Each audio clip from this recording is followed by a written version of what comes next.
l'océan est un vaste monde à découvrir. Sur la Terre, forêts, montagnes, plaines et déserts sont accessibles. Mais le monde marin est bien moins évident à observer. Imagine-toi que les humains sont parvenus à explorer et même cartographier la Lune ou Mars, mais que nous connaissons uniquement une infime petite partie de nos océans. Seulement 5% des sols marins ont pu être parcourus par l'homme. Pour les 95% restants, le mystère reste entier. L'océan. Cette vaste étendue d'eau salée comprise entre deux continents, brassée par les courants marins, représente 70,8% de la surface de la Terre. C'est ce que l'on appelle l'océan mondial. Cela représente 1,37 milliard de kilomètres cubes d'eau. C'est un vaste monde qui nous attend durant ce voyage, dont tu prends part avec moi à partir de cet instant. Un monde unique et extraordinaire ne demande qu'à être exploré. Chers voyageurs, bien le bonjour. Aujourd'hui, nous partons explorer les mystères des profondeurs. Avant de partir pour une nouvelle aventure, pense à liker la vidéo et à t'abonner à la chaîne pour ne rien manquer. Merci et bon voyage.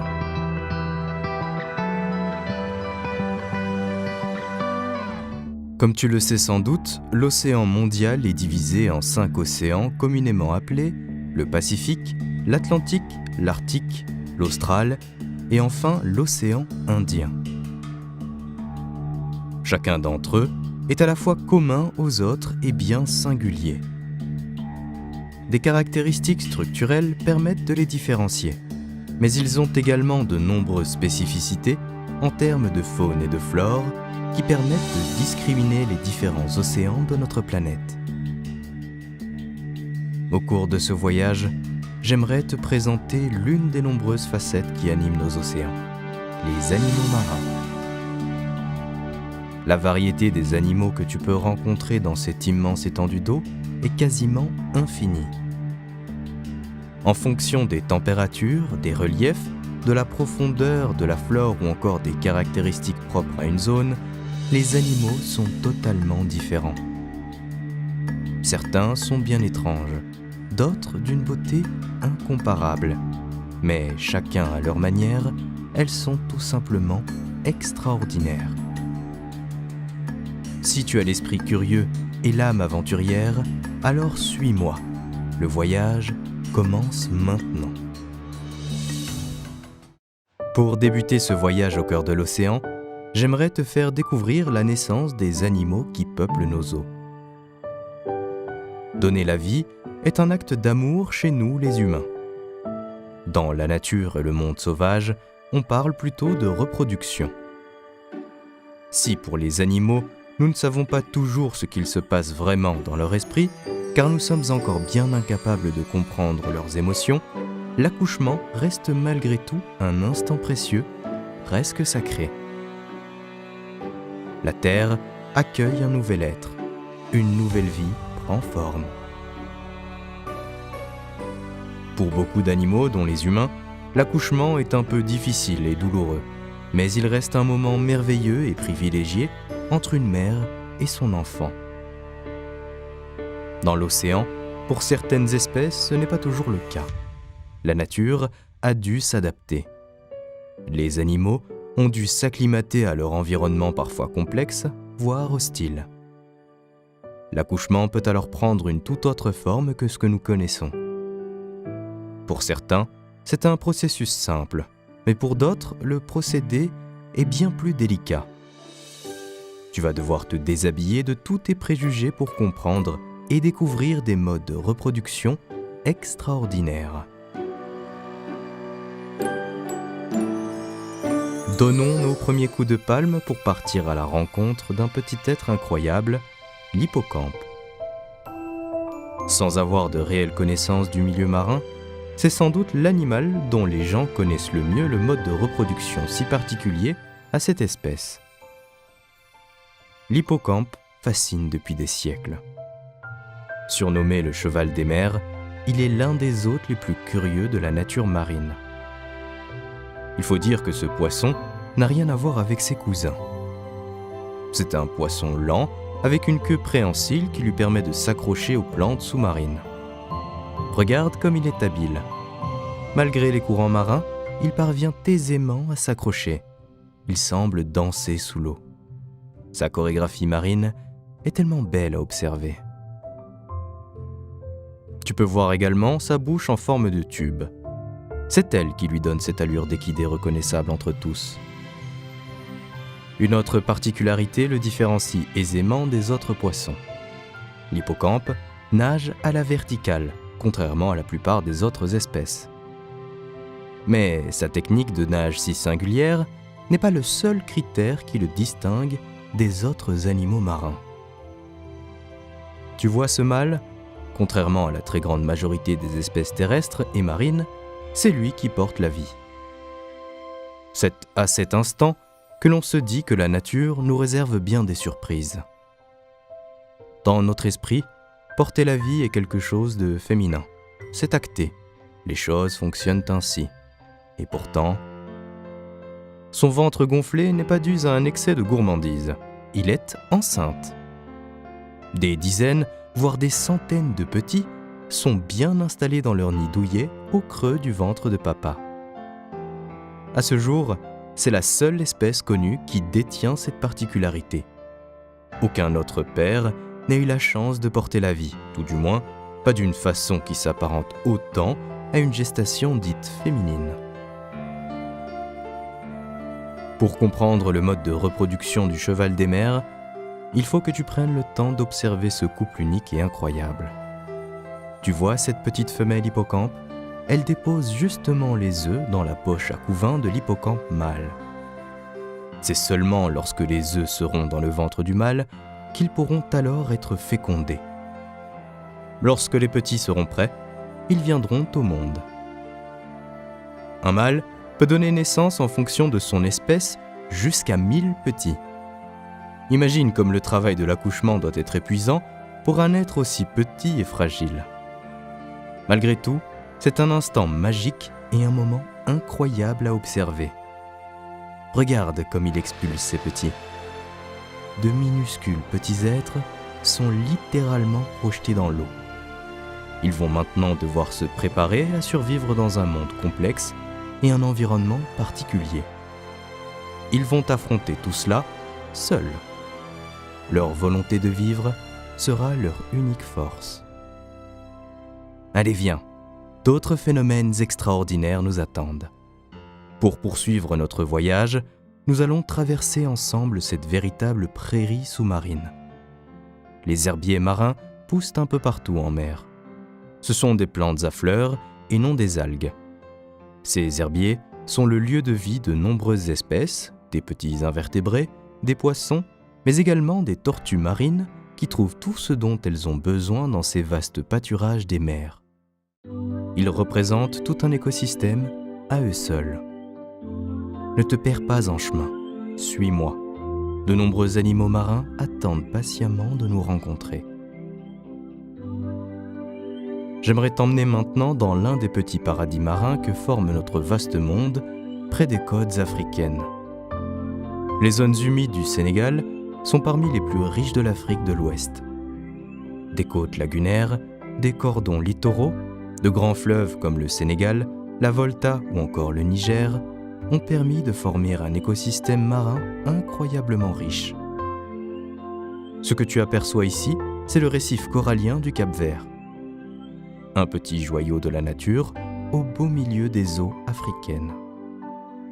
Des milliers d'espèces profitent des courants chauds et froids spécifiques à cette région du monde. La faune et la flore sont incroyables ici, tu ne trouves pas ? Le dépaysement est total. Pensais-tu, avant de venir me rejoindre, qu'une nature aussi luxuriante vivait quelques mètres sous le niveau de la mer ? Pour admirer un accouchement on ne peut plus extraordinaire, je te propose de nager jusqu'à ces petits poissons jaunes. Ces eaux africaines abritent une famille de poissons un peu particulière, les cyclidés. Regarde le balai reproducteur de ce couple de cyclidés. D'un jaune éclatant, il n'est pas évident de reconnaître le mâle de la femelle. Mais cette espèce fait partie des incubateurs buccaux. Les petits sont dans la bouche durant toute la période de gestation, et c'est au mâle que revient cette tâche importante de la reproduction. Tu peux maintenant déterminer qui est le mâle de la femelle. Celle-ci dépose les œufs dans la bouche du mâle qu'elle a choisi pour perpétuer l'espèce. Les œufs sont déjà fécondés et resteront là bien au chaud et protégés par leur père jusqu'à leur éclosion. J'imagine qu'une question te vient à l'esprit à cet instant. Comment fait-il alors pour se nourrir ? Eh bien, il ne le fait pas. Il ne peut pas se nourrir durant toute la période de gestation. Certaines espèces se relaient. Le mâle et la femelle vont alors se partager cette gestation. C'est aussi le mode de reproduction de la marionnette à tête d'or, ce joli petit poisson à tête jaune. Mais, contrairement aux cyclidés, le mâle ne profite pas du soutien de la femelle. Il doit composer seul avec la tâche qui lui incombe. Il garde ses petits précieusement dans sa bouche et de temps en temps, comme ici, il les recrache puis les aspire à nouveau. Cela lui permet de nourrir suffisamment en oxygène sa précieuse progéniture et jusqu'à éclosion, il ne pourra pas se nourrir. Après la naissance, il est littéralement épuisé. Mais il peut enfin se nourrir afin de récupérer suffisamment de force jusqu'à la prochaine fois. Comme je te le disais tout à l'heure, la nature nous réserve bien des surprises. Les petits animaux ne sont pas les moins courageux, ni les moins débrouillards pour perpétuer leur propre espèce. Mais les plus grands animaux marins redoublent également d'ingéniosité lorsqu'il s'agit de maintenir leur espèce en vie. Si tu n'es pas effrayé rien qu'à l'évocation du mot requin, je t'invite alors à me suivre. Tu vas avoir l'opportunité d'admirer l'un des plus beaux spécimens de nos océans.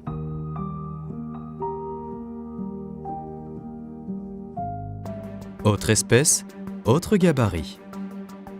Nous quittons notre joli cyclidé pour admirer un animal qui fait plusieurs dizaines de fois sa taille.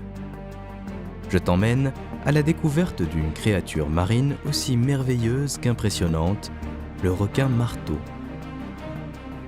Aussi incroyable que cela puisse paraître, le requin marteau n'a pas toujours besoin d'un congénère du sexe opposé pour donner naissance à un petit.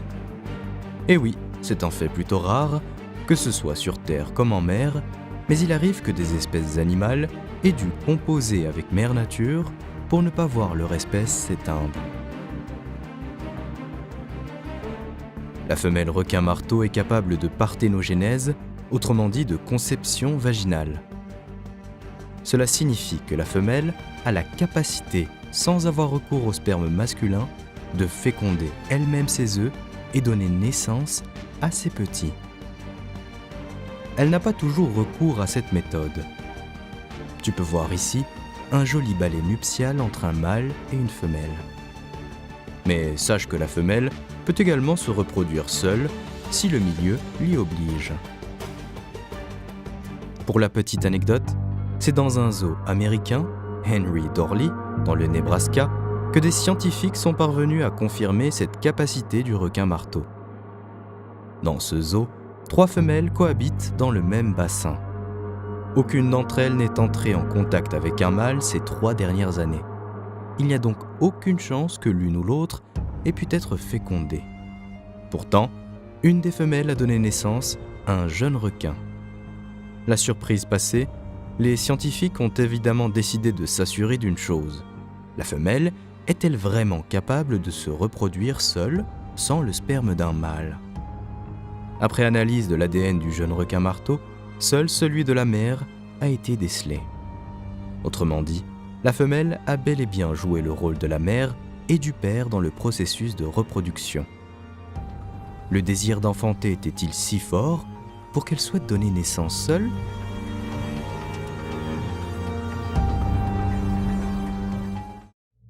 Durant notre voyage, nous allons parcourir de long en large nos océans. J'espère que tu es prêt pour ce périple. Nous allons maintenant quitter l'Afrique pour le nouveau continent et prendre la direction de l'Amérique du Sud.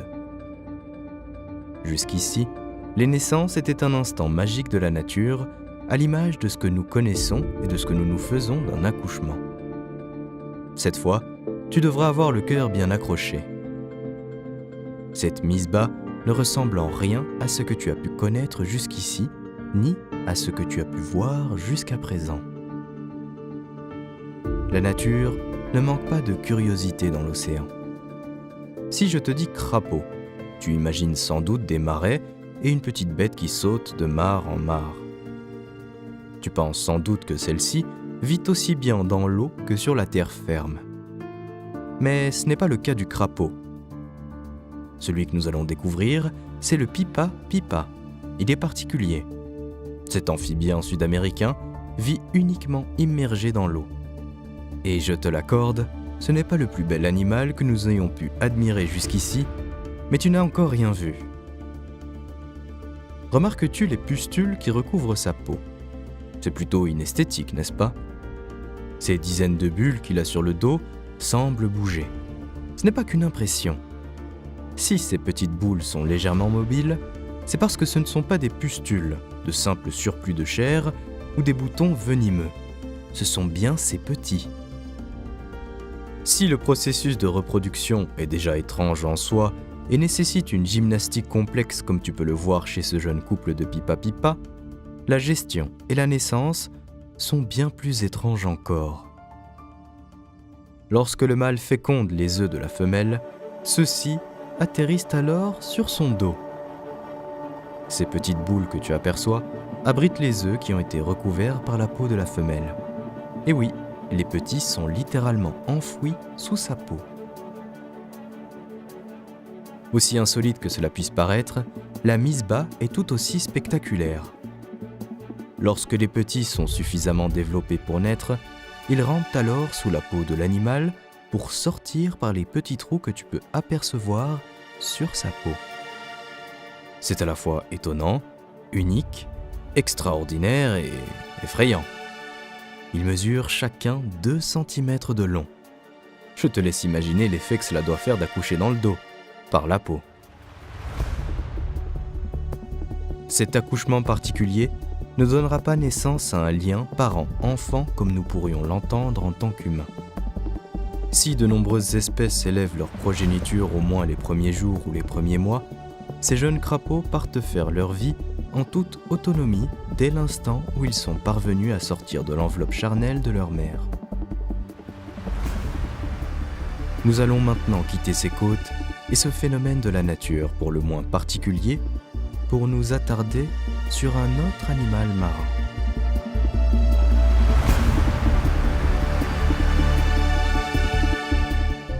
Je ne pouvais évoquer avec toi les accouchements les plus extraordinaires du monde sous-marin sans te parler de cette mer paresseuse, le coucou du Tanganyika.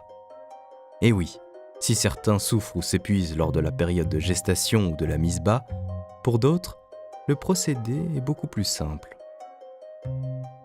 La femelle se joue d'une autre espèce que nous avons rencontrée, le cyclidé.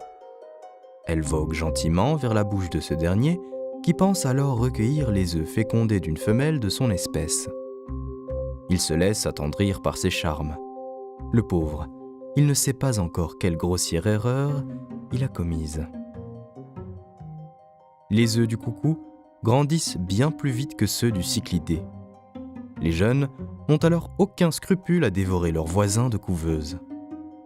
Le mâle donnera ensuite naissance à ce qu'il pense être ses propres petits. Il n'a sans doute pas conscience de la supercherie opérée par la femelle coucou plusieurs jours auparavant. Si pour notre coucou, l'accouchement s'était finalement très bien passé puisqu'elle délègue cette tâche à un congénère, ce n'est pas le cas de la femelle qui nous attend maintenant. Partons tout de suite à sa rencontre, le temps lui est compté.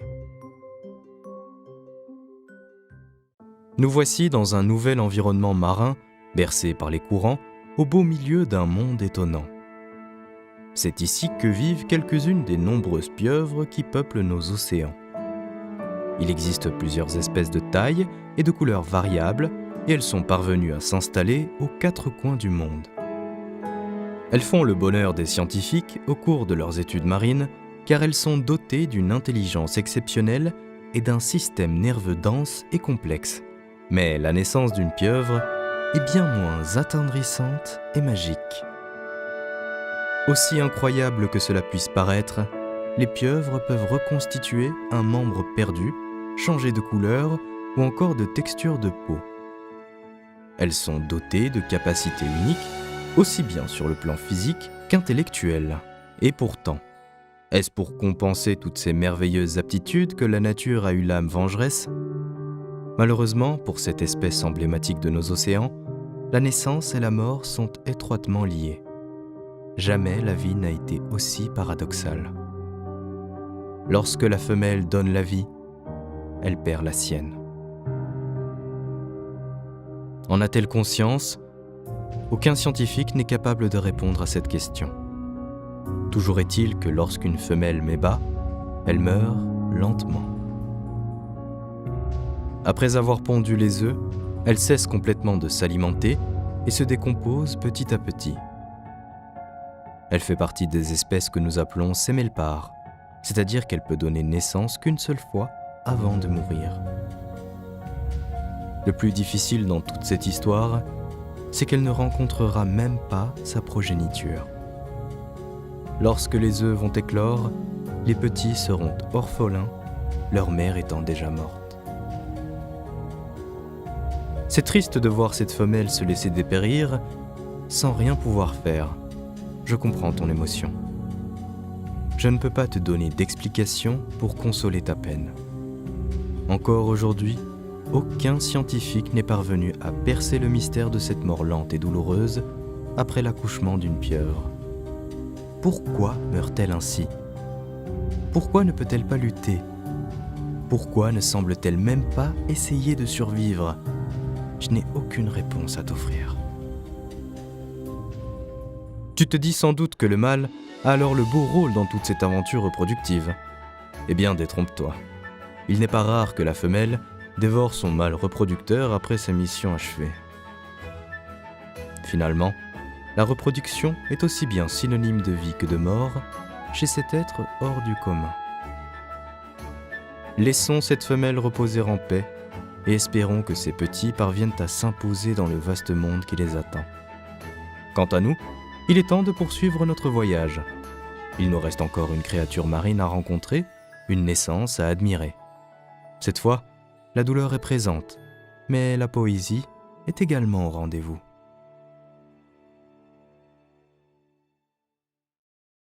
La raie est un animal assez extraordinaire du fait de sa morphologie. C'est un poisson cartilagineux un peu à part. Elle nourrit de nombreuses légendes, parfois douces et poétiques, parfois bien plus tristes et diaboliques. Mais si nous sommes partis à sa rencontre, ce n'est pas pour évoquer sa réputation, mais plutôt pour parler de la naissance de ses petits. Voici un animal marin qui a un accouchement sensiblement similaire à ce que nous connaissons en tant qu'humains. La femelle porte ses petits dans son utérus. Mais contrairement aux femmes, il n'est pas rare qu'elle abrite jusqu'à 5 petits. Ensuite, une fois la période de gestation achevée, la femelle se dirige vers la plage. Regarde, c'est la direction que semble prendre cette femelle. Elle semble à la fois fatiguée, mais déterminée. L'appel de la nature et l'instinct semblent les plus forts. C'est sans doute la seule fois du voyage où je vais te demander cela. Mais tu vas devoir sortir de l'eau quelques instants. Regarde, la femelle donne ses derniers efforts pour parvenir jusqu'à la plage où nous nous trouvons. Étendue sur le dos, la jeune maman accouche dans la souffrance. La mise bas est longue et douloureuse. Malgré toutes les difficultés de l'instant, nous sommes très chanceux d'assister à un événement aussi rare que celui-ci. Nous sommes aux premières loges. La vie est fragile, unique et précieuse.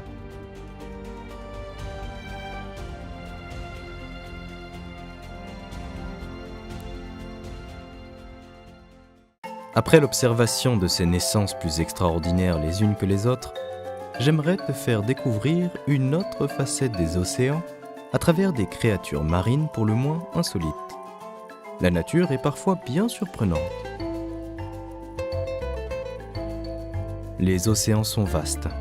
Les fonds marins sont différents d'une région à l'autre et les températures peuvent varier du simple au double. C'est sans doute cette infinie variabilité qui permet l'éclosion d'une biodiversité d'une telle richesse. La faune et la flore marine sont à la fois étonnantes et tout à fait extraordinaires. Avant d'entamer ce voyage, avais-tu essayé d'imaginer à quoi pouvait ressembler le fond des mers ? Les 100 premiers mètres, la lumière est encore très présente.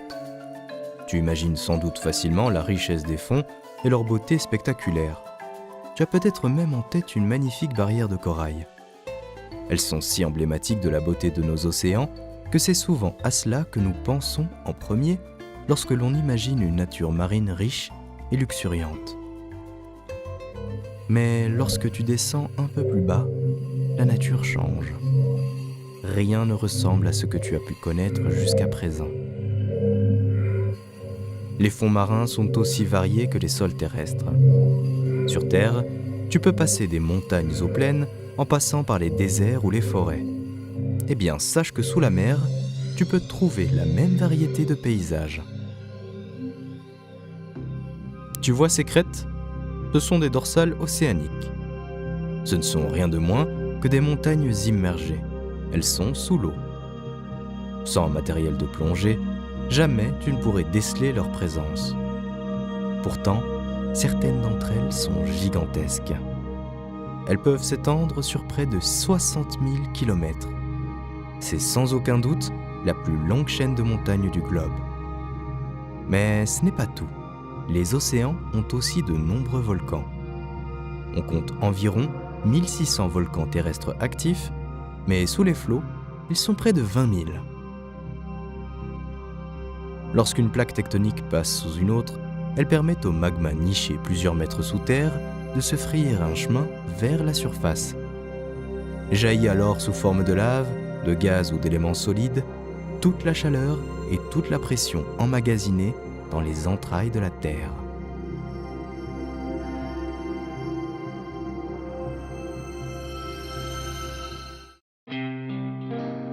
Un autre phénomène spectaculaire des océans est la présence des cheminées hydrothermales dans nos fonds marins. Ces cheminées, appelées aussi fumeurs blancs ou fumeurs noirs selon leurs caractéristiques, sont comme des geysers marins.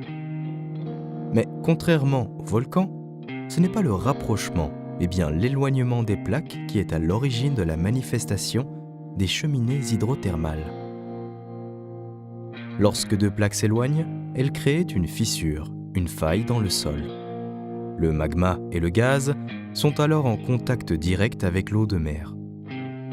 Extrêmement chaud, environ 1200 degrés Celsius, ce qui va rencontrer l'extrêmement froid, 2 degrés seulement, dans certaines régions.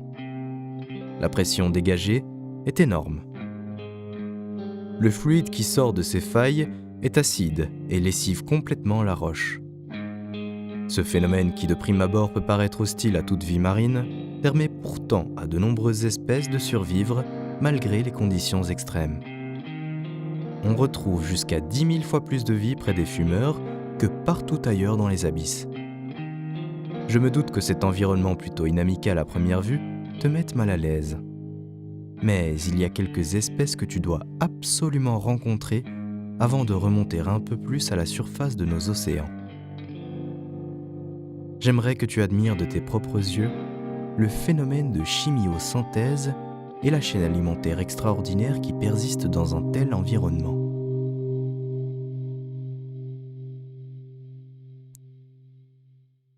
Ici, c'est un ver de Pompéi. Il vit près de la dorsale du Pacifique oriental. Cet animal tout à fait étonnant est capable de se servir de son milieu pour survivre. Il construit un tube calcifié et se protège à l'intérieur de la chaleur produite par les fumeurs. Malgré cette carapace protectrice, la température peut atteindre les 80 degrés Celsius. C'est sans doute la créature la plus résistante à la chaleur que nous connaissons, sur Terre comme en mer. D'autres vers, comme le ver tubicole géant, vivent dans ces milieux extrêmes. Cette colonie ne compte pas moins de 200 individus par mètre carré. De couleur brune et pouvant mesurer jusqu'à 2 mètres, cette créature n'a ni bouche, ni intestin, ni même anus. Et pourtant, elle parvient à survivre et même à se reproduire. Ce que tu vois en premier lieu, c'est le tube dans lequel il niche, mais le corps est à l'intérieur parfaitement protégé. Lui aussi vit près des cheminées hydrothermales. Pour survivre, le ver utilise ce que les scientifiques appellent la symbiose. Le ver possède un trophosome. Cet organe héberge des bactéries. Celles-ci ont besoin du ver pour se nourrir. Et c'est d'ailleurs pour cette raison qu'elles ont élu domicile à l'intérieur du ver tubicole géant. Mais le ver, il tire pleinement parti de cette cohabitation. Les bactéries peuvent synthétiser du sucre à partir du sulfure d'hydrogène, du dioxyde de carbone et du dioxygène dégagé par les cheminées, ce que le ver est absolument incapable de réaliser. Or, ces sucres forment son régime alimentaire. Sans cela, c'est la mort assurée, il ne peut pas se nourrir. Finalement, les bactéries sulfo-oxydantes et le ver tubicole se sont parfaitement trouvés. Il existe de nombreux cas de symbiose, tels que celui-ci près des cheminées, dans les abysses. Tiens, regarde qui passe par là, une crevette. Elle est complètement aveugle. Mais à quoi lui servirait la vue dans ce milieu où l'obscurité règne en maître ? Quoi qu'il en soit, cette petite créature marine profite également de la symbiose. Tu vas voir qu'elle a aussi su s'adapter à son milieu naturel d'une manière tout aussi extraordinaire. Elle héberge des bactéries et nourrit ses hôtes tandis que ces derniers lui procurent nourriture à foison. Elle utilise le même procédé que le ver que nous avons rencontré quelques mètres plus loin. Tu as sans doute entendu parler de la photosynthèse pour les plantes. Eh bien, ces batteries utilisent quant à elles un autre procédé que les scientifiques appellent la chimiosynthèse. C'est un processus sensiblement similaire à la photosynthèse. Sans oxygène ni lumière, la nature s'est adaptée. À partir d'éléments non organiques, ces créatures sont capables de créer des éléments organiques et donc fournir ainsi de la nourriture assimilable pour leurs hôtes. La chimiosynthèse est un élément indispensable de la chaîne alimentaire sous-marine. De très nombreuses espèces dépendent de ce premier embranchement. Sans elle, plus aucune vie ne serait envisageable dans les grands fonds marins. La nature est décidément incroyable, tu ne trouves pas ?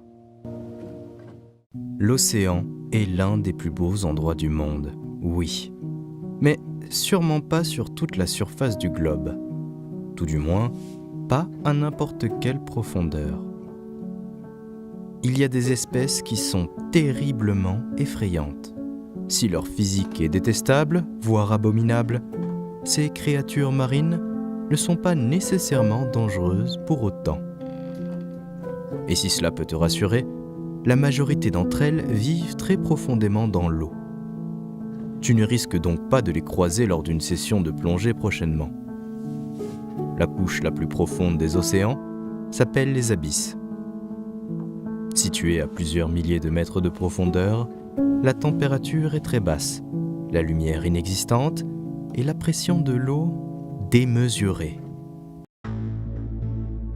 Avant d'entamer une descente dans les abîmes afin de fouiller les entrailles des océans, je t'invite à dénicher un poisson qui vit proche de nos côtes. Il est discret et se fond pleinement dans son environnement. Tu devras donc ouvrir l'œil si tu souhaites l'apercevoir. Cette espèce, tu pourrais très bien la rencontrer en mer Méditerranée, mais elle peuple également la côte ouest des États-Unis du côté de l'océan Atlantique. L'uranoscope est un poisson particulier. On ne le remarque pas tout de suite. Mais une fois que ton œil est attiré par ses yeux exorbitants sortant du sable, la surprise et l'effroi ne sont généralement pas bien loin. Regarde, juste sous tes pieds. Tu vois, ce poisson a les yeux, les branchies et même la bouche située sur le dessus. Pas très glamour, n'est-ce pas? Il s'enfouit dans le sable à l'aide de ses nageoires pectorales et il ne laisse dépasser que sa tête à fleur du sable. Cette tactique lui permet de tromper ses proies et de les avoir par surprise. Quand on n'est pas très sportif, il faut savoir être stratège. Son physique pour le moins disgracieux est un atout pour se nourrir. Comme nous l'avons vu chez de nombreuses espèces jusqu'à présent, sur terre comme en mer, il faut parfois savoir s'adapter pour survivre. C'est le cas de ce poisson. Son visage, aussi désavantageux soit-il à nos yeux, est pour lui un véritable atout dont il n'hésite pas à se servir dès que la faim se fait sentir. Tu n'y échapperas pas. Il va falloir t'armer de courage. Nous allons entamer notre descente dans les abysses. Tu vas te sentir de plus en plus oppressé. La pression de l'eau devient plus intense à chaque mètre que tu parcours. La lumière va également te manquer. Contrairement aux différentes espèces que tu vas croiser durant cette descente, tu n'es pas équipé pour vivre dans ces contrées océaniques. Tes yeux, habitués au confort de la lumière, ne te seront plus d'aucune utilité ici. C'est d'ailleurs sans doute ce qui est le plus inquiétant au fond de l'océan, le manque de lumière. Ressens-tu également le froid qui saisit ton corps? La température ne s'élève sans doute pas à plus de 4 degrés Celsius, grand maximum. Les abysses sont effrayants. Mais ce territoire est aussi extraordinaire que surprenant. C'est pourquoi je tiens particulièrement à t'y emmener. Il abrite les légendes les plus incroyables sur nos océans. Elles sont rarement vraies, mais elles sont aussi et surtout le reflet de la passion qui nous anime. Le fond des océans fascine.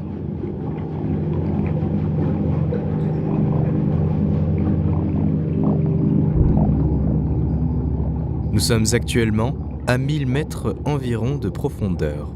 Tiens, voilà le premier candidat de notre liste des animaux les plus effroyables, le dragon à écailles. Il mesure à peine 16 cm et pourtant, son apparence pourrait effrayer les plus courageux et les plus téméraires d'entre nous. Corps allongé et noir, mâchoire extensible, dents démesurées, barbillon mobile, yeux vitreux, chaque partie du corps est tellement abominable que l'ensemble donne une apparence effrayante à souhait. Avec ses 16 cm, on pourrait se dire qu'il n'est pas si redoutable que cela. Mais détrompe-toi. Ce poisson des grands fonds, aux dents surdimensionnées, peut avaler des proies au moins aussi grosses que lui. Sa mâchoire lui permet une ouverture à 120 degrés.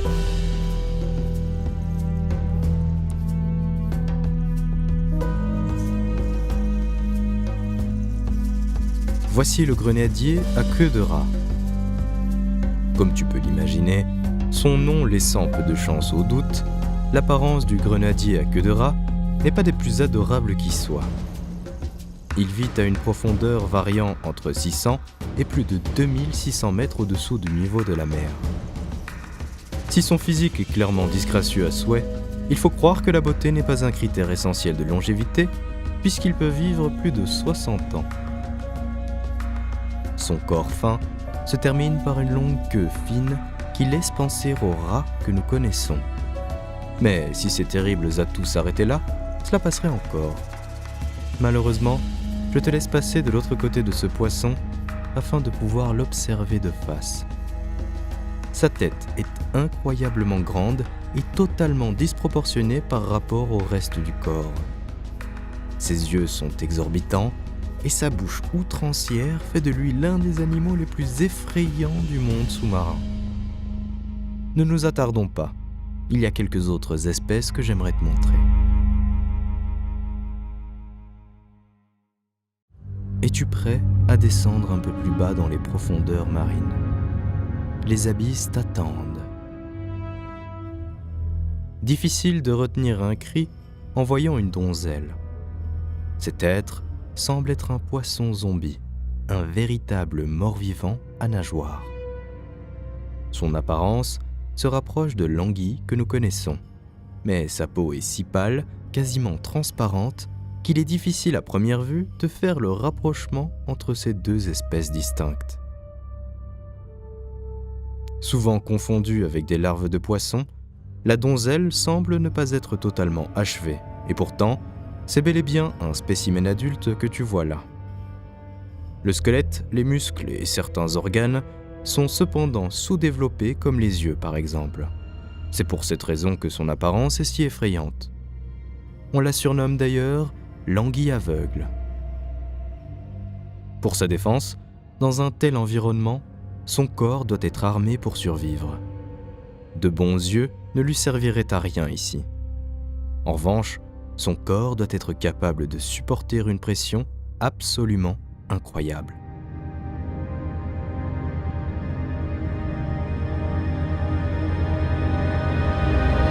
Il est temps pour toi de remonter un peu, de quelques centaines de mètres au moins.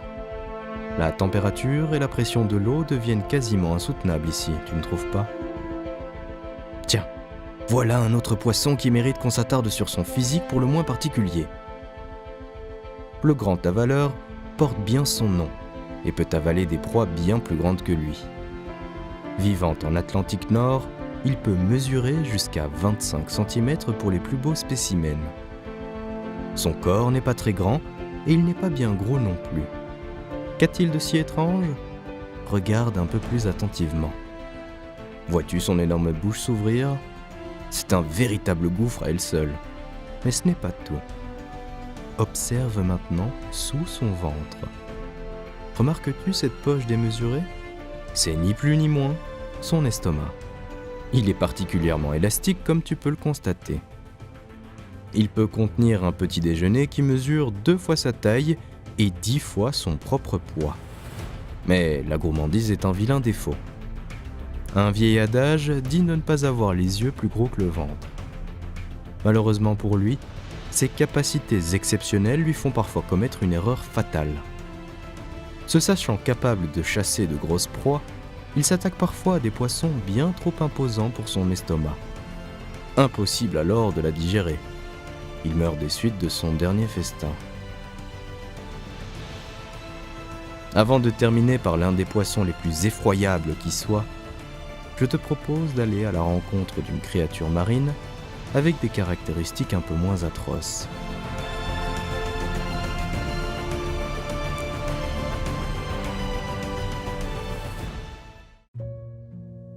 L'ophiure est bien moins charmante que sa cousine l'étoile de mer, à première vue, et bien plus étrange. Observe un peu son corps. On reconnaît une jolie forme étoilée au centre, mais de longs membres l'entourent. Chez elle, tout semble être en 5 exemplaires. Dotée de 5 mâchoires, elle est également pourvue de 5 longs bras qui l'aident à se déplacer dans l'eau. Ils sont très flexibles et un véritable atout pour cette créature marine. Elle est à l'aise dans son environnement et se déplace rapidement au gré de ses envies. Lorsqu'elle est en mouvement, elle semble proposer un véritable ballet aquatique. Il est temps pour toi de rencontrer l'animal emblématique des abysses, la baudroie abyssale.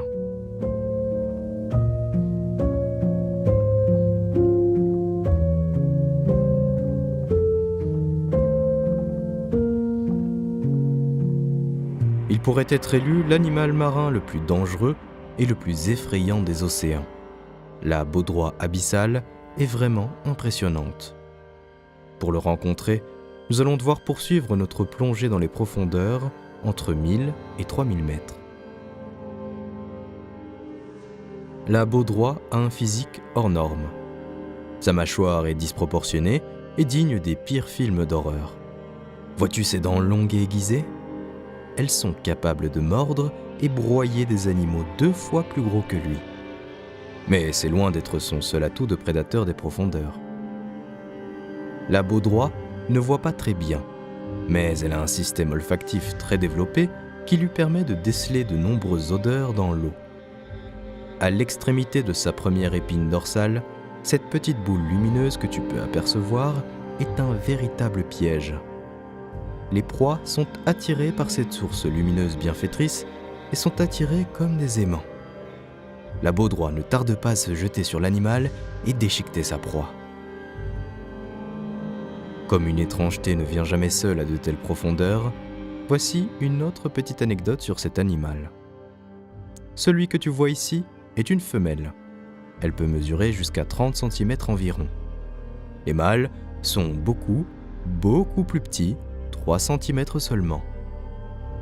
Ce qui est extraordinaire dans ce couple hors norme, c'est que le mâle vit accroché à la femelle tel un parasite. C'est ce qui leur permet de dédier leur vie à la reproduction. Dans un environnement aussi extrême, les choses sont complexes par nature. Vivre l'un sur l'autre permet de faciliter un peu les choses.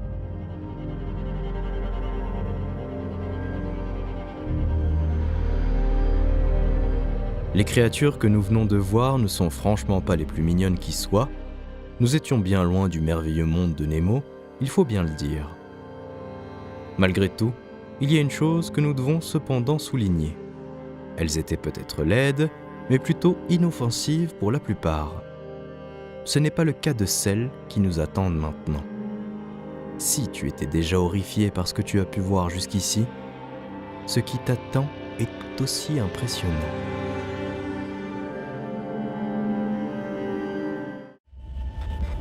Nous nous trouvons ici dans les eaux indiennes du globe. Mais attention, les couleurs et la richesse de l'écosystème de la région ne doivent pas endormir ta vigilance. En évoquant le serpent, la première idée qui te viendrait à l'esprit serait sans doute d'imaginer un serpent terrestre. Mais nos mers et nos océans sont également le terrain de jeu favori de reptiles marins. Le serpent de mer peuple nos océans et crois-moi, il n'est pas des plus amicaux. Le serpent marin n'a rien d'une gentille petite anguille. Ne t'approche pas trop près de lui si tu ne souhaites pas goûter à son venin. Il n'est pas difficile question alimentaire et se nourrit essentiellement de mollusques. Mais s'il se sent menacé, il n'hésitera pas à sortir sa langue. Sache que son venin est l'un des plus toxiques et des plus puissants du monde. Il contient 10 fois plus de venin qu'un cobra terrestre. Cela laisse à réfléchir. Douleurs musculaires, troubles de la vision, spasmes, hallucinations, somnolence. Rien de bien ragoûtant au menu après avoir été mordu par l'un de ces spécimens de serpents de mer.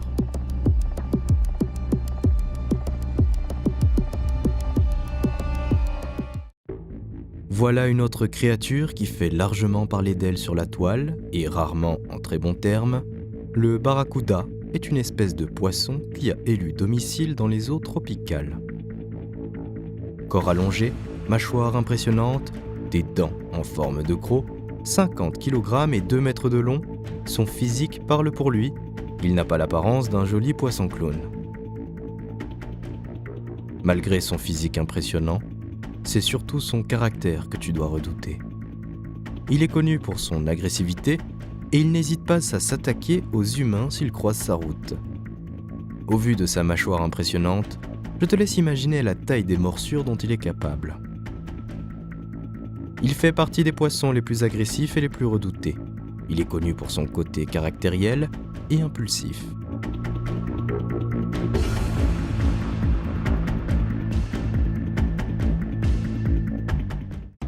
Nous sommes toujours dans l'océan Indien et malgré la beauté incroyable du paysage marin qui s'offre devant toi, j'aimerais te parler de ce petit animal qui se trouve juste là devant toi.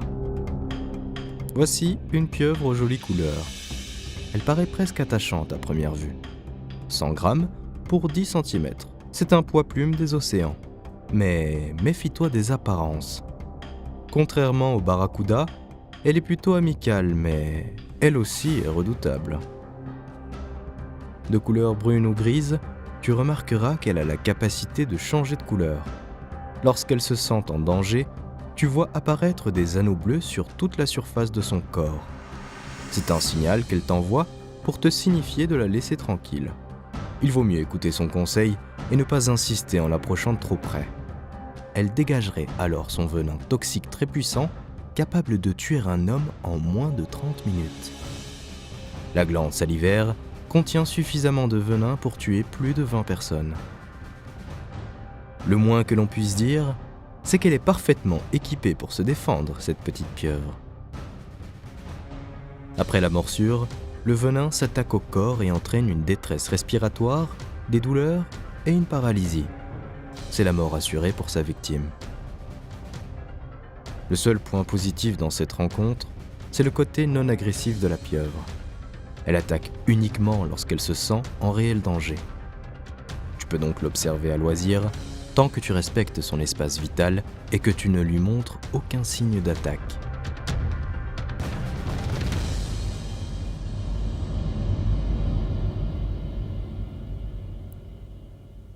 Nous ne pouvions évoquer les animaux les plus dangereux du monde marin sans parler du grand requin blanc. Le cinéma a grandement fait parler de lui et a dépeint un portrait assez négatif de ce dieu des mers. Il vit dans les eaux profondes de nos océans et ne s'approche pas des côtes. Cela devrait donc suffire à te rassurer, puisque tu ne risques pas de le croiser lorsque tu iras te baigner. Son physique est impressionnant. Comme tu peux le voir, l'animal règne en maître dans cette contrée de l'océan. Il mesure 6 mètres de long, mais c'est sans aucun doute sa mâchoire qui est la plus frappante. 300 dents parfaitement aiguisées se trouvent à l'intérieur. Afin de te tranquilliser l'esprit, je tiens à te préciser que son mets préféré n'est pas l'homme, mais le phoque, le cétacé ou encore la tortue de mer. Si certaines attaques de l'homme ont fait couler beaucoup d'encre, ce n'est pas dû à l'agressivité du requin, mais à la vision très faible de cette créature marine qui confond l'homme avec un autre animal marin. Le requin reste un animal dangereux, car son corps est armé pour être l'un des prédateurs les plus redoutables de l'océan. Lorsqu'il chasse, il est impressionnant. Les attaques sont vraiment spectaculaires.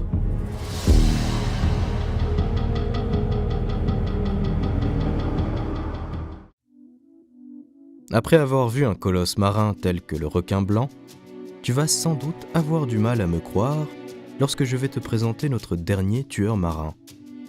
Il est pourtant l'un des plus dangereux des océans. Tu penses sans doute à un poisson ou quelque chose dans ce genre-là.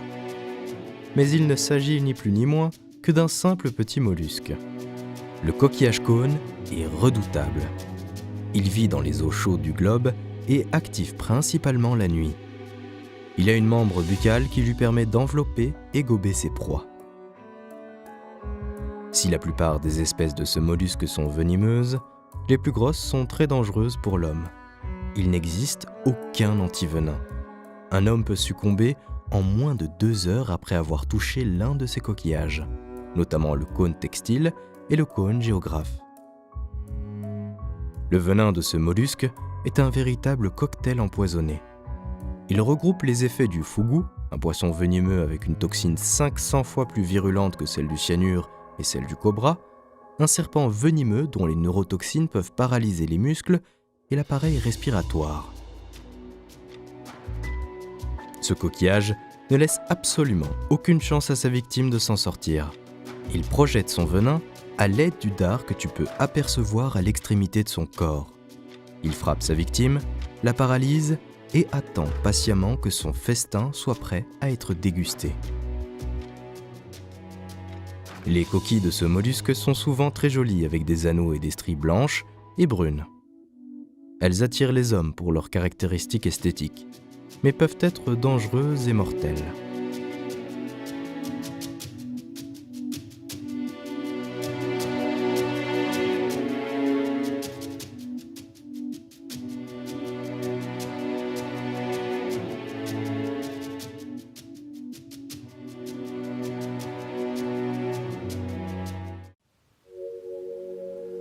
Il est temps maintenant pour toi de quitter ce monde effrayant pour voir tout ce que l'océan a de plus beau à offrir.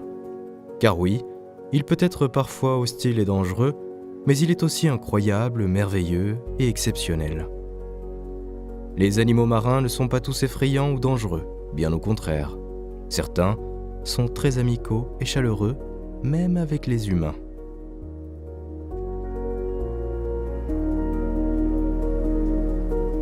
Lorsque l'on prononce le mot requin, il est assez rare de ne pas avoir une petite appréhension. Mais ne te fie pas à son nom. Le requin-baleine est une espèce pour le moins amicale. Cette créature marine est bel et bien un requin. Le requin-baleine est un poisson impressionnant et plutôt charismatique. Il est reconnaissable à son squelette cartilagineux, ses 7 fissures branchiales de chaque côté de la tête et ses 300 rangées de dents, soit 3000 dents au total. Sa taille démesurée, entre 8 et 15 mètres pour les plus impressionnants, ne joue pas tellement à sa faveur non plus. Pourtant, il peut être tout de même classé dans les créatures marines amies. Le requin-baleine est à part. En effet, ce poisson colossal ne chasse pas. Il filtre sa nourriture comme les baleines, d'où son nom. Ses dents sont nombreuses, mais elles sont très petites. C'est pourquoi elles ne servent finalement qu'à filtrer le futur petit déjeuner de l'animal. Ces poissons sont très doux et curieux. Ils sont, malgré leurs 20 mètres de long et leurs 34 tonnes, des animaux marins plutôt sympathiques. Tu peux nager à ses côtés sans crainte. Et puis regarde comme il est majestueux dans l'eau. Ses mouvements sont doux et lents. On a l'impression qu'il te laisse le temps de l'admirer, de le découvrir et d'apprendre à le connaître. Comme beaucoup d'espèces de requins et de baleines, ce sont des êtres très intelligents et généralement curieux. Ils ne sont pas agressifs et peuvent venir nager à tes côtés quelques instants avant de poursuivre leur route.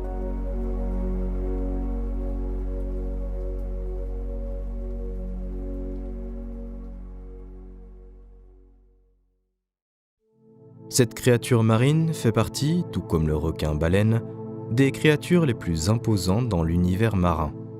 Mais ne te fie pas à sa taille, c'est un gros nounours. Le lamantin a longtemps été assimilé aux sirènes. Les historiens pensent que cette méprise est due à la capacité de l'animal à se tenir debout à la verticale dans l'eau. Comme tu peux le remarquer, il a comme 2 pieds palmés à l'extrémité de son corps. Cet animal est très curieux et il n'est pas rare qu'il cherche la compagnie des humains. Comme tu peux le voir, tu es aussi intriguant qu'eux peuvent l'être pour toi. Les lamantins peuvent s'approcher pour étancher leur soif de curiosité. Ils cherchent à comprendre quelle espèce de poisson étrange peux-tu bien être. S'ils sont réputés pour leur douceur, c'est parce qu'ils ne sont pas équipés pour se défendre et préfèrent largement la fuite à l'attaque frontale. Ce sont de très grands animaux marins, mais ce sont surtout des herbivores exclusifs. Ils ne chassent pas. Malgré leur caractère calme et amical, ne cherche pas à les approcher. Comme tout animal sauvage, les adultes protègent les petits des prédateurs. Ils pourraient mal réagir si tu investis d'un peu trop près leur territoire. Cependant, tu peux les laisser t'approcher sans aucune crainte. Comme toi, ils sont curieux d'en découvrir davantage sur l'océan.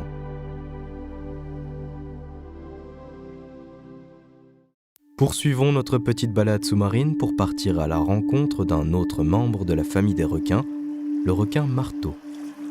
Il fallait bien redorer l'image de ces dieux marins. Le requin a encore une très mauvaise image auprès du grand public. Effectivement, sa tête un peu particulière ne joue pas en sa faveur. Mais les attaques de requins marteaux sont très rares. De nombreux plongeurs profitent d'un moment de partage avec ces animaux lors de leur investigation sous-marine. Ils sont tous revenus enchantés par leur périple dans l'océan. Un requin marteau qui ne souhaite pas être approché ou qui souhaite qu'on le laisse un peu tranquille te montrera des signes de gêne. Si ces signaux sont clairs, ils ne sont pas du tout agressifs pour autant. Il va par exemple avoir des mouvements plus rapides et saccadés pour t'avertir qu'il ne cherche plus le contact. Tout comme le requin-baleine, tu peux nager sans risque à ses côtés. De nature curieuse, il appréciera ta compagnie quelques instants. Puis, lorsqu'il aura étanché sa soif de découverte, il répartira aussi tranquillement qu'il est venu. Des instants tels que celui-ci sont magiques. Nager à quelques mètres de créatures aussi majestueuses et impressionnantes laisse un souvenir intarissable. Les émotions sont si fortes qu'elles sembleraient presque palpables. Regarde comme ce spécimen est magnifique. La nature a décidément bien fait les choses. Il ne tient qu'à l'homme d'en prendre soin et de la préserver. Oh tiens, regarde cette masse végétale et rocheuse. Tu vois ces longs tubes jaunes et oranges ? Ce sont des éponges marines. Plus loin, dans les tons bleus et en forme de vase, c'est une autre espèce d'éponge marine. Les couleurs sont tellement magnifiques et surprenantes dans l'océan. Ces éponges sont des animaux un peu spéciaux. Incapables de se déplacer pour se nourrir, les éponges ont développé un système de circulation et de filtration afin de pouvoir capter leur alimentation. Leur principal prédateur est l'étoile de mer, même si certains poissons et tortues de mer en raffolent également. Après cette petite pause au beau milieu des rochers et des éponges marines, j'aimerais t'emmener à la rencontre d'un autre animal. Les loutres ne sont pas forcément très attachées à l'homme et ne cherchent pas leur compagnie particulièrement. Ce qui les rend si charmantes, c'est leur frimousse, mais aussi leur caractère jovial et joueur. Les mères sont très douces et protectrices avec leurs petits. Regarde cette jeune femelle qui se laisse porter par les flots. Elle berce sa progéniture sur son ventre. Dans ses traits ou ses attitudes, elle semble parfois très proche de l'être humain. C'est sans doute pour cela qu'elle est si attachante. Leur fourrure dense et douce et leur faciès si particulier leur confèrent un joli minois. Elles sont craquantes, on dirait des pluches. Mais attention tout de même. Malgré son apparente tranquillité, cette jeune mère de famille n'hésitera pas à mordre pour défendre son petit. C'est un animal sauvage et les loutres sont très protectrices. Si tu respectes leur territoire à une certaine distance, elle ne viendra jamais t'attaquer sans raison. La loutre n'est pas une menace pour l'homme, mais comme tout animal, il faut respecter sa nature et ses besoins. Que dirais-tu à présent de retourner dans les eaux chaudes du globe ? Si elles sont paradisiaques, elles regorgent également d'animaux marins incroyables.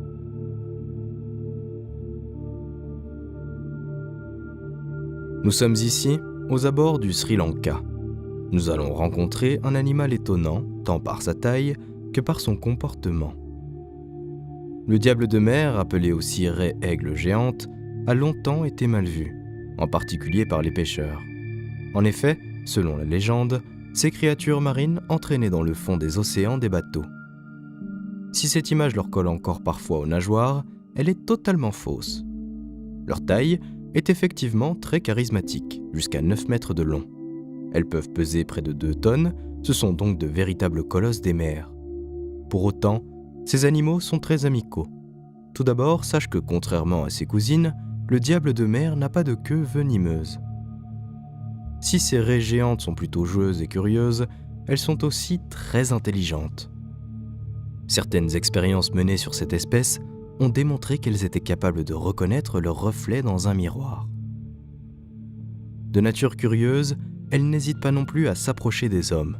Elles peuvent même être à l'initiative du contact. Comme tu peux le voir, elles n'ont aucune once d'agressivité. Je t'invite à me suivre pour partir à la découverte des plus gros animaux marins du monde. Sur Terre, l'éléphant, le rhinocéros ou encore la girafe sont réputés pour leur silhouette exceptionnelle. Mais c'est dans l'océan que tu pourras admirer les plus impressionnantes d'entre toutes. Le monde marin regorge de créatures plus extraordinaires les unes que les autres. Celles que nous allons voir à présent s'écrouleraient sous leur propre poids si elles devaient vivre sur la terre ferme.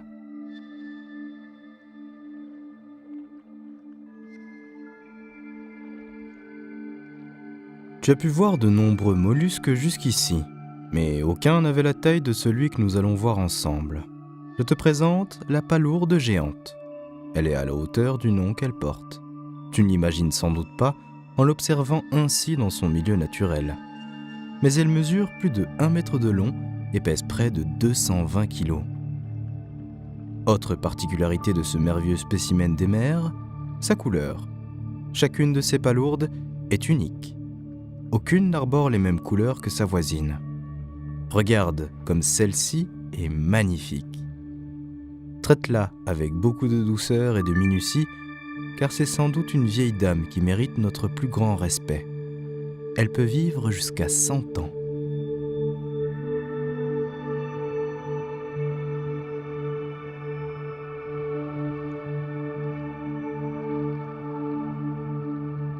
La palourde géante est loin d'être la seule espèce à jouer dans la catégorie poids lourd des fonds marins.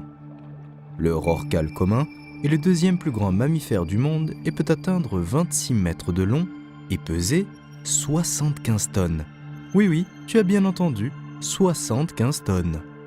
Comment un animal d'une telle envergure peut-il se mouvoir dans l'eau avec autant d'aisance ? Le rorqual vit en groupe et s'approche rarement des côtes. C'est un animal doux et paisible. Aussi incroyable que cela puisse paraître, tout comme les éléphants qui sont herbivores, ces animaux se nourrissent essentiellement de plancton. Ce n'est donc pas un effroyable prédateur, mais plutôt un colosse au cœur tendre.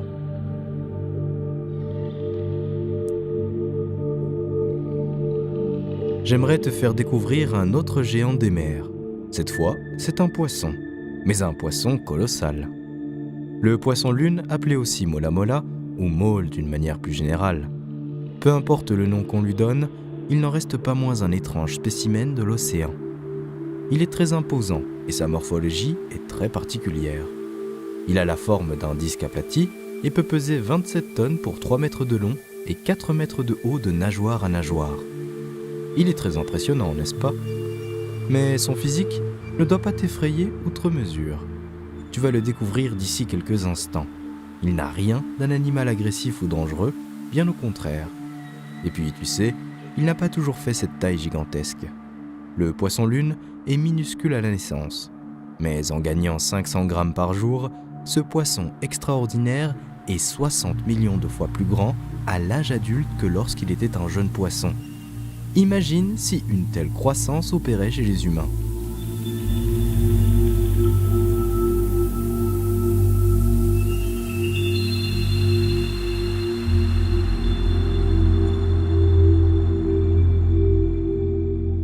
Mais cette morphologie imposante entraîne des conséquences plus ou moins gênantes pour lui.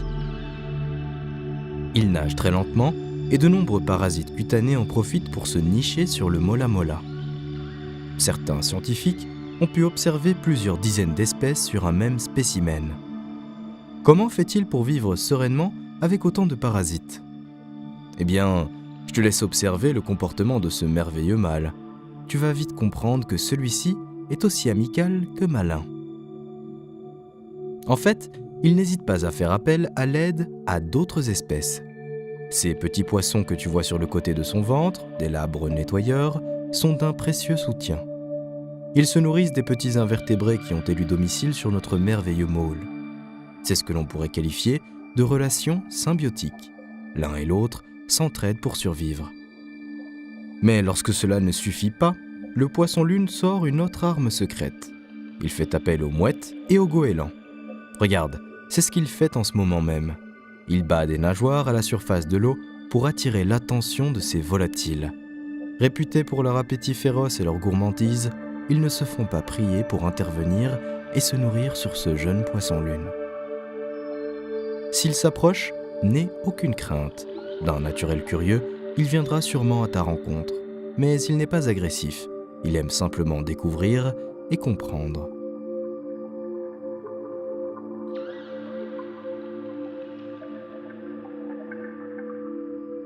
C'est un autre rorqual, appelé aussi baleine, qui trône fièrement à la première place du podium, la baleine bleue.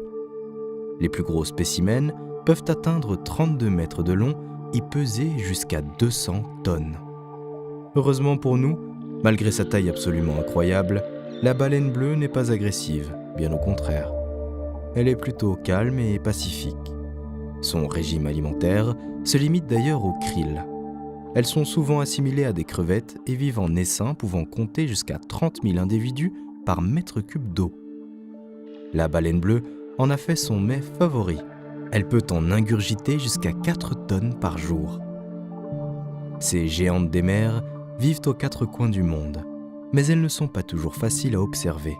Nous avons une chance incroyable de pouvoir observer ce petit groupe de baleines bleues. Je te laisse profiter de ce doux spectacle encore quelques instants. Ensuite, je t'emmènerai à la rencontre d'autres créatures extraordinaires qui peuplent nos océans.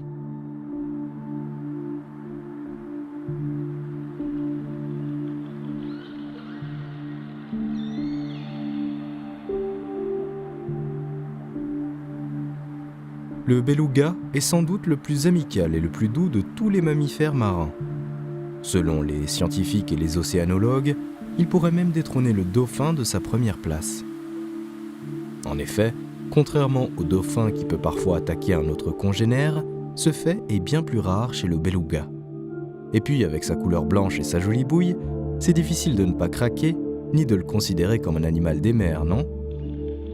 Les belugas sont des animaux très sociaux, à tel point qu'ils peuvent interagir avec d'autres groupes avec facilité et bienveillance. Ils élargissent ainsi leur réseau, ce qui entraîne parfois la formation de groupes de belugas très importants. Ce qui est également très particulier chez eux, ce sont leurs expressions faciales.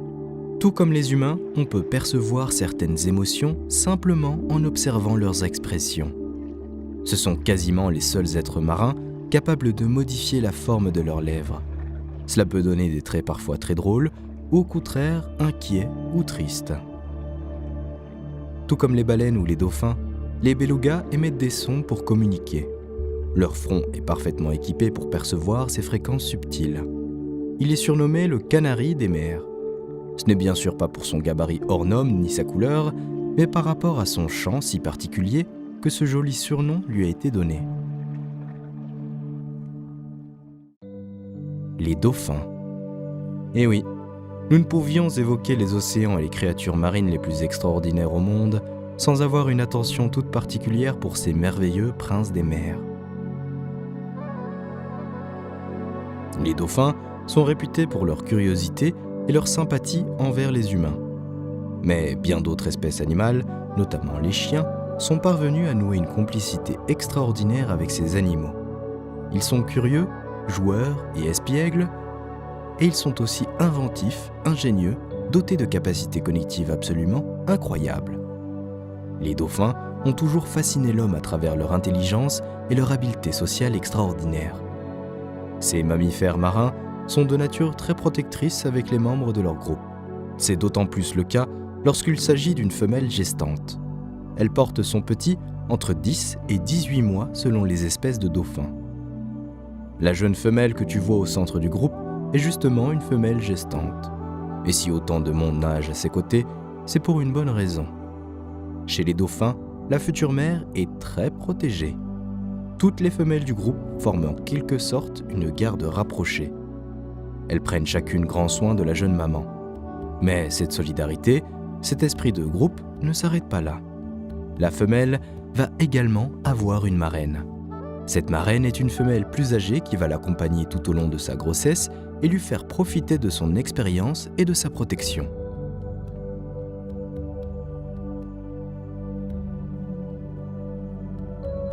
Lorsque le moment sera venu, la future mère et sa marraine s'éloigneront du groupe. Elles se rapprocheront des eaux peu profondes afin de faciliter la remontée pour respirer, aussi bien pour la jeune maman que le futur bébé à naître. La mise bas est un instant magique de l'océan et nous allons pouvoir assister à cet événement exceptionnel. Regarde, le bébé sort enfin du ventre de sa mère, on aperçoit la queue. C'est en effet la queue qui sort en premier chez les dauphins, puis le corps et enfin la tête et les vents. La nature fait bien les choses. On pourrait penser que, comme pour nous les humains, une sortie par la tête serait plus facile. Facile peut-être, mais très dangereuse pour ce jeune dauphin. Une inspiration réflexe pourrait survenir et avoir de graves conséquences si l'accouchement s'avérait être plus long ou difficile que prévu. Comme tu peux le voir, la marraine est toujours aux côtés de la jeune mère de famille. Elle joue le rôle de sage-femme et prend soin d'elle tout au long de la mise bas. Lorsque la mère aura besoin de se nourrir, c'est une nouvelle fois la marraine qui prendra la suite et protégera le jeune dauphin aussi farouchement que si celui-ci était son propre petit.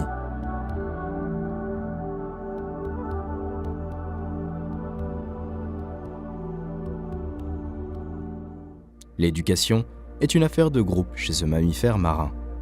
Tout le monde prend part à cette tâche précieuse et essentielle. Après 5 mois, il pourra se nourrir seul et bénéficiera de la protection de l'ensemble de la famille dont il fait aujourd'hui pleinement partie. Il apprendra tous les codes de communication et les comportements sociétaux de son groupe. Ces 2 dauphins qui se touchent les nageoires et se disent bonjour de manière amicale. Les sons produits par les dauphins te semblent sans doute plus ou moins similaires. Mais notre oreille n'est pas assez bien éduquée pour percevoir toutes les subtilités de leur langage. Selon de récentes études, le dauphin possède un répertoire vocal de près de 14 signaux. L'intensité, la structure ou la durée diffèrent et permettent de développer une communication complexe. Mais le dauphin, malgré sa jolie voix, utilise bien d'autres procédés de communication, notamment les postures, les comportements et même les distances. Ces êtres sont très tactiles. C'est sans doute ce qui permet cette unification et cette solidarité dans le groupe. Le contact physique est essentiel au sein du groupe. C'est la base de leur système de communication. Si les habiletés sociales du dauphin le rendent si populaire, c'est également une créature très intelligente, douée de réflexion et capable d'actions parfois surprenantes. Il n'est pas rare que des dauphins aient demandé de l'aide aux humains. Près d'Hawaï, l'un d'entre eux s'est approché d'un plongeur parce qu'un hameçon était planté dans sa nageoire, par exemple. Il a ainsi pu bénéficier d'une aide humaine pour ôter le fameux hameçon et poursuivre sa route dans l'océan. Parfois, ils entrent en contact avec l'homme ou d'autres animaux, non pas pour demander de l'aide, mais au contraire pour apporter la leur. Surnommés les super-héros des mers, ils ont beaucoup de sauvetages exceptionnels à leur actif. Ils ont secouru des humains de la noyade, mais aussi certains d'entre eux lors d'attaques de requins. Les dauphins savent se montrer courageux. Ils ont également aidé d'autres animaux marins ou même des chiens en difficulté dans l'eau. Le dauphin est l'un des êtres les plus exceptionnels qui peuplent notre monde. Comment ne pas succomber au charme de l'océan lorsque l'on rencontre de telles créatures ? Cette jolie rencontre marque la fin de notre voyage. Nous voilà au terme de notre périple. Tu as pu admirer des animaux extraordinaires et percevoir de tes propres yeux la richesse de la biodiversité qui se cache au fond de nos océans. Quelle espèce a le plus marqué ton attention par ses capacités extraordinaires ou ses particularités physiques ?